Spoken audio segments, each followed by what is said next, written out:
বিসমিল্লাহির রহমানির রহিম। সুপ্রিয় সপ্তম শ্রেণীর শিক্ষার্থী বন্ধুরা, আমি তোমাদের জন্য তোমাদের পাঠ্য বইয়ের 57 পৃষ্ঠায়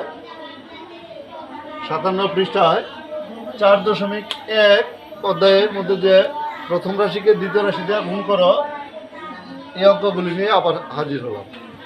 আমরা তোমাদেরকে এ পর্যন্ত প্রায় 3টা গুণ দেখালাম। আরও একটি গুণ আমি আজকে শুরু করতে যাচ্ছি। সেটা হচ্ছে 3 রাশির সাথে কিভাবে এক রাশির গুণ করতে হয়। 3টি রাশির সাথে কিভাবে একটা রাশি গুণ করতে হয় তা দেখাবো। আমার কথা হচ্ছে প্রথম রাশিকে দ্বিতীয় রাশি দিয়ে গুণ করা। এটা সমাধান করার জন্য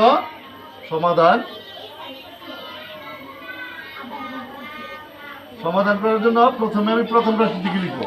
প্রথম রাশিটি কি আছে? x³ মাইনাস y³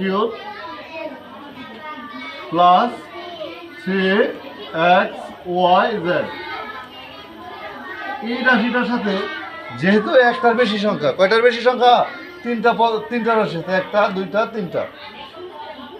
3টা পদ আছে। 3টা পদকে আমি প্রথমে ব্রেকেট দিয়ে তার সাথে গুণ দিব দ্বিতীয় রাশি x⁴। এখন এভাবে 2 বা ততোধিক রাশির গুণ করার ক্ষেত্রে 2 বা ততোধিক পদ সংযুক্ত রাশির গুণ করার ক্ষেত্রে আমার প্রথম কাজ হবে প্রথম পদের সাথে একটাকে গুণ করা, দ্বিতীয় পদের সাথে এটাকে গুণ করা, তৃতীয় পদের মানে যতটা পদ থাকবে তার সাথে এই আলাদাভাবে গুণ করা। এখন দেখি তাহলে আমার কি হবে। এর প্রথম পদটা কি আছে? x³ এর সাথে গুণ করব ওই দ্বিতীয় রাশিটা, কত আছে? x⁴y। তারপরে যে চিহ্ন আছে ওই চিহ্ন দেবো। এখানে চিহ্ন আছে মাইনাস, দিলাম মাইনাস। তারপর হচ্ছে y³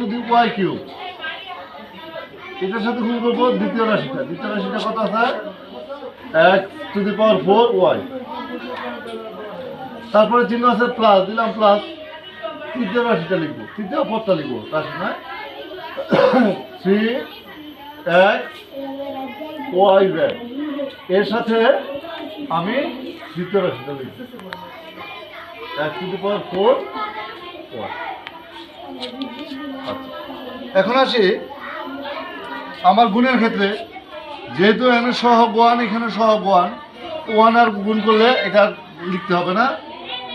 x আছে, y আছে, এখানে চলক আছে x এবং y। কি আছে? x এবং y। আমি প্রথমে এই 2টা রাশিকে পাশাপাশি লিখে দিব। এখানে x এর পাওয়ার আছে 3, এখানে x এর পাওয়ার আছে 4। দুইটাকে একত্র করলে 3 এবং 4 যোগ করলে কত হয়? 7। তাহলে প্রথম পদের মধ্যে x এর পাওয়ার হবে 7। প্রথম পদের মধ্যে এখানে কোনো y নাই, কিন্তু এখানে y একটা আছে। তাহলে একটা যেটা আছে একটা লিখে দিলাম। এখানে পাওয়ারের কোনো সম্পর্ক নেই, চিহ্ন আছে বিয়োগ, দিলাম বিয়োগ। এই দ্বিতীয় ক্ষেত্রে আমার আছে প্রথম পদের মধ্যে কোনো x নাই, দ্বিতীয়টার মধ্যে আছে x। আমি বর্ণমালার ক্রম অনুসারে লিখলে প্রথমে আসবে x, তারপরে y লিখলাম। x এখানে আছে, ঘাত আছে কত? 4, এক জায়গায় আছে, এখানে আর দ্বিতীয় লিখলাম না। y এখানে আছে 3টা, এখানে একটা, তাহলে মোট হবে 4টা। তারপর চিহ্ন আছে প্লাস, দিলাম প্লাস। এখানে এক জায়গায় আছে সব 3, এক জায়গায় কি আছে? 3, আর এখানে আছে 1। 3 এবং 1 গুণ করলে ফল হবে 3। আমি সংখ্যার সাথে আমি সংখ্যা গুণ করলাম। তারপর এখানে বর্ণ আছে x y z, আর এখানে আছে x y। তাহলে একটু ধারাবাহিকভাবে লিখে দিলাম x y এবং z। প্রথমে x আছে, x এর ঘাত আছে 1 1, আর এখানে আছে 4। তাহলে এখানে 1 আর 4 যোগ করলে কত হবে? 5। x এর ঘাত হবে 5। y আছে এখানে একটা 1, আর এখানে 1, তার মানে কত? y² 2। z একটা আছে অর্থাৎ 1। তাহলে আর লিখতে হবে না। এই হচ্ছে আমার 12 নম্বর অঙ্কটার সমাধান।